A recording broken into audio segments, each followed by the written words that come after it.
Hey guys, I'm Adrienne and welcome to my channel, The Minimal Approach. So today is the video about the ginger jeans. I'm super happy I did this pattern and it was my first PDF pattern and I absolutely loved it. I will definitely use PDF patterns more often now. I just need to find a way to order them after it's done, but I know I can find inspiration on YouTube for this. So let's just dive in. So this is my make.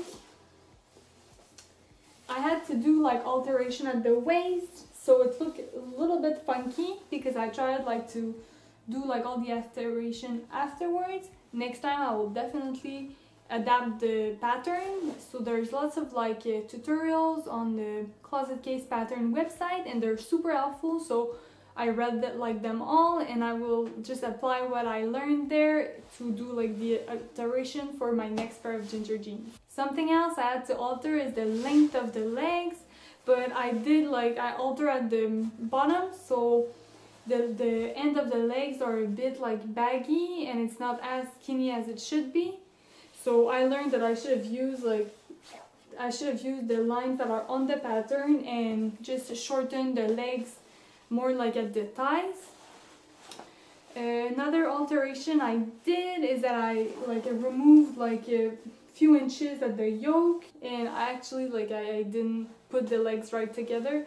So here there's no space between the double stitching line and the waist. So just look at any pair of jeans and you'll find that it's never like this. I explain why I did this further on in the video. As for the inside, I could have done a cleaner job, but it's still pretty good. For me, I'm not very patient and took the time and I redid what I thought was not okay. So I'm pretty happy with the result. I also did the whole thing with the real jean button. So to do this, you need the jean button and you also need a hammer. So if you live in an apartment like me, well, you might want to do this outside. And I also did the little rivets. I think they definitely add a final touch and I'm glad I did them. But again, if you live in an apartment, your neighbors might hate you for a while because you need the hammer too, to do the hole and then to put the rivets together. But I saw on another YouTube video that you can buy a punch, so I will definitely try this one because the precision when you use the hammer and the little tool that's sell with the little rivet, well, it's quite loud and it's not so precise. And I also break the little tool that they sell it with because yeah, I moved a little and I lost one piece. So anyway, that was not a total success. I'm also happy I did a non-stretch waistband. It feels much more secure on my waist and I love it doesn't look like a legging, you know, those pants that are so stretchy and you feel you have a legging but it's actually a jean. So yeah, I really love a non-stretch waistband. I'm also happy with the top stitching. And my previous experience with the top stitching was super bad because I actually used the top stitching thread in the bobbin, which you do not have to and you shouldn't because it gets so thick and messy. So yeah, it's a total improvement for me. But the one thing I won't do again is do back stitch at the beginning and back stitch at the end because it gets kind of thicker and it shows. So that's one other lessons learned. But other than that, this make is great and I will definitely do this again.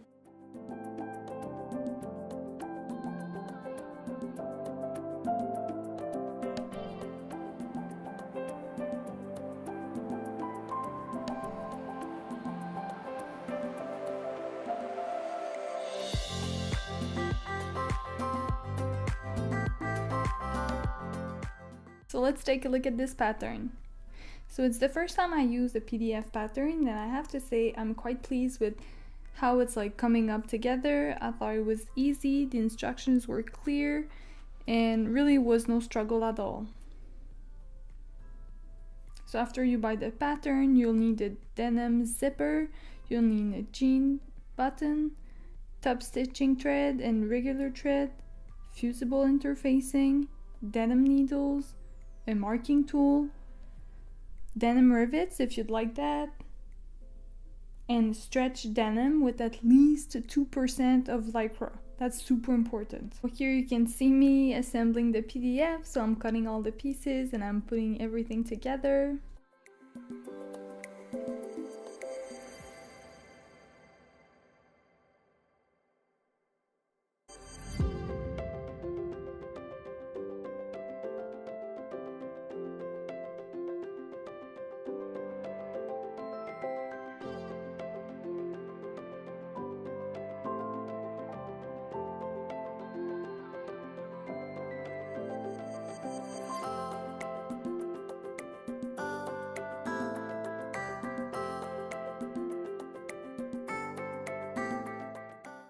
So as you can see here, I'm cutting the pattern on a single layer of fabric.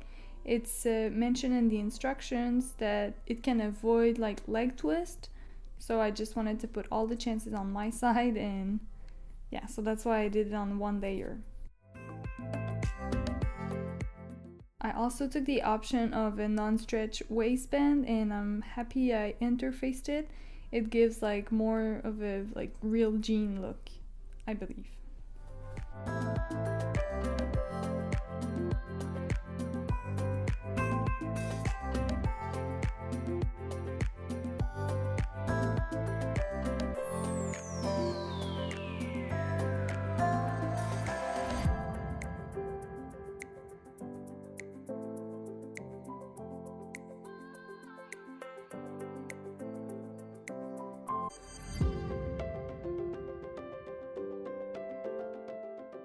Something that I learned in doing this make is that top stitching should be like a longer seam than anything else. So I was setting my machine to 4,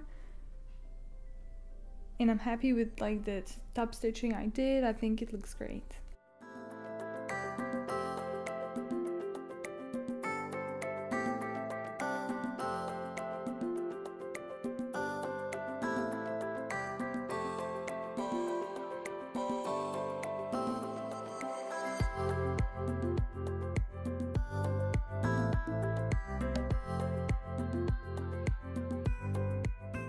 So the first thing we do is that we prep the pocket. So we fuse the interfacing to the wrong sides, and then we press the back pocket top edges down. We repeat the same thing for the coin pocket, and then we sew 2 rows of top stitching along the top of all like the pockets.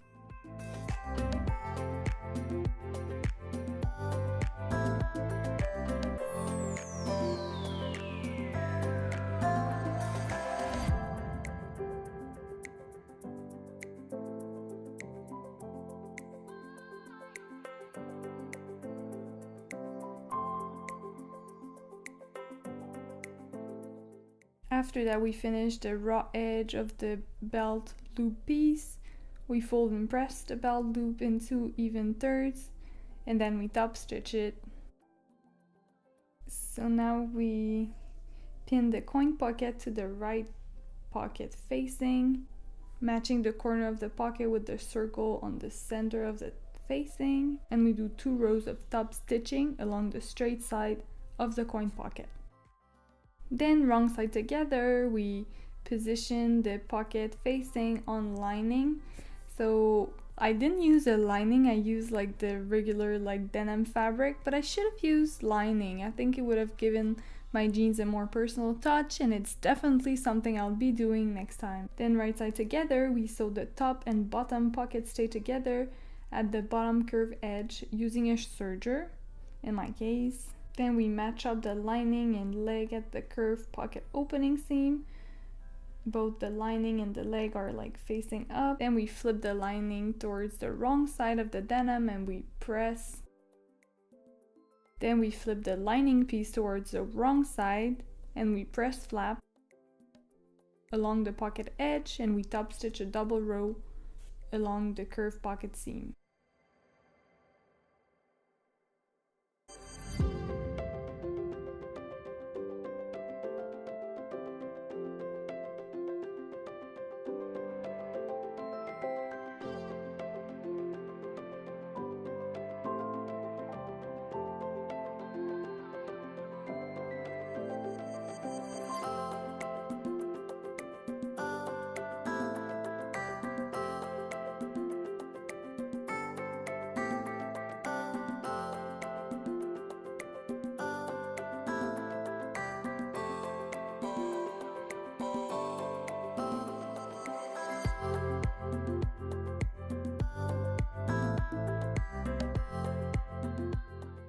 Then we baste the pocket stay to each leg, just inside the side, top, and fly extension.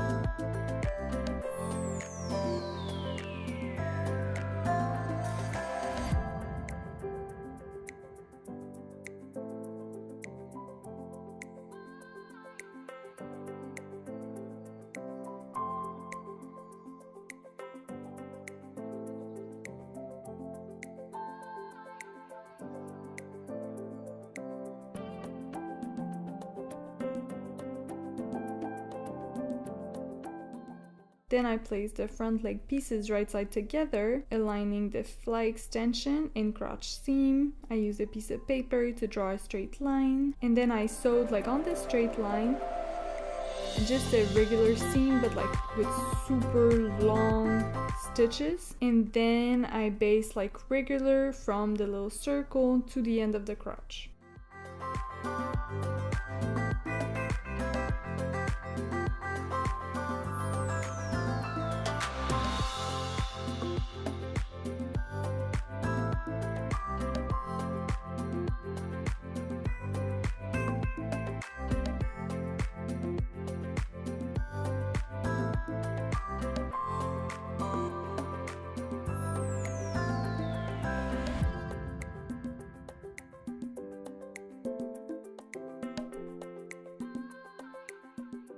Then I turned the pants over so the right side was facing up. Then I sewed 2 rows of top stitching along the entire length on the left leg. Now we get to the toughest part I found of like making jeans or any pants. It's all like the zipper area. So I tried to just do my best. I wanted to do a very clean job. It's not super clean, but still it looks like it's the best like zipper I ever done like on a pair of pants, so I'm pretty proud. So the first step I did is that I pinned the zipper in place on the right side.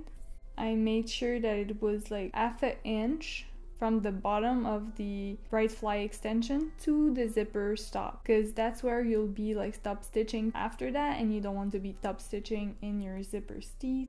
And the second thing I measure is a 8 millimeters between the center front seam and the zipper teeth. That's like a maximum. I could have like placed the zipper closer, and that's probably what I would do in a future jean I would make. So I sewed the zipper to the fly extension only. I kept like the right leg tucked under. After I did this, I fold the fly extension and zipper along the seam, and I top stitch to the left of the zipper on the fold, making sure I'm just catching the fly extension. Then I turn the pants over so the right side is facing up now. Then I traced a line along the edge of the top stitching guide.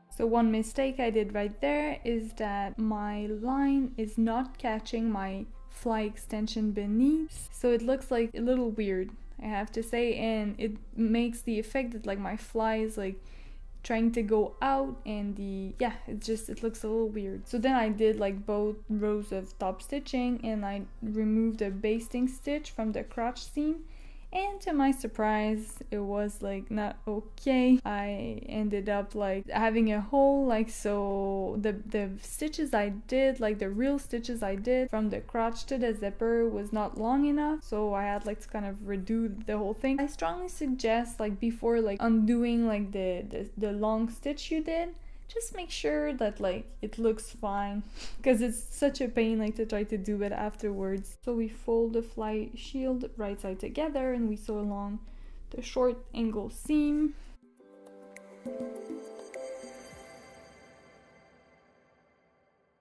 With the wrong side of the pants facing up, we stitched the fly shield in place over the right fly extension.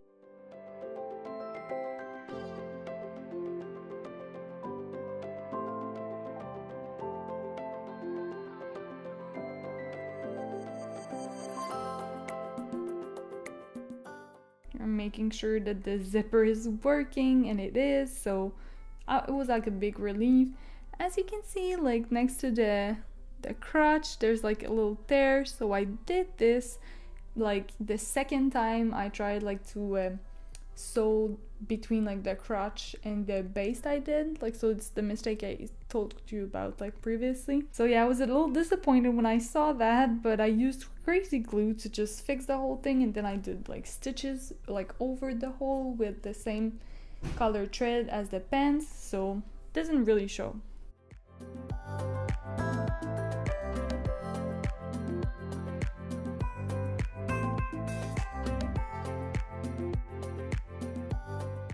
Then to assemble the back, you put right side together and you sew the yoke to the back leg. So next time I'll be doing this, I will probably like cut the hinge into the yoke pattern piece and just remove like the extra, because on these pants I removed like 4 inches at the waist. So it's always tough like the first time you do a pattern, because you need to do all those like adjustment and fitting.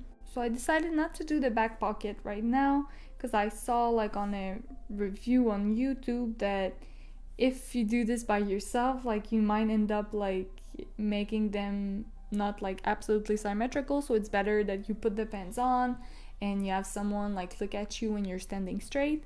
So that's what I did, and the boyfriend wasn't there at the time, so I didn't sew the back pocket. Then we aligned the back legs along the center back crotch seam, and we did just stitch this.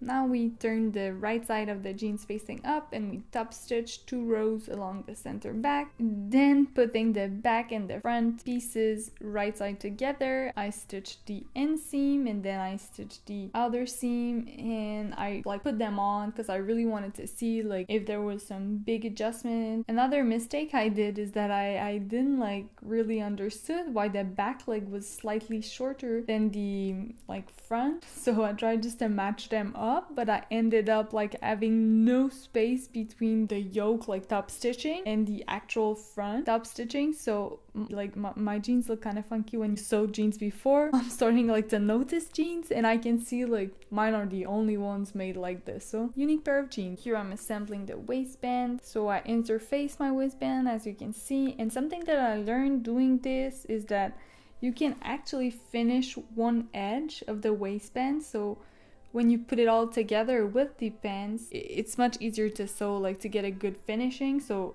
I was like super surprised, I didn't know this before, and I loved like learning about this. Here you can see when I put them on, I was like, oh well, it's a bit too big. So yeah, I removed like up to I think 3.5 inches or a little bit more, and I could have removed more, but at some point I'm so afraid of like making like the whole fit like worst that I'm better off like wearing a belt, and I don't really mind wearing a belt, so that's what I did for this time.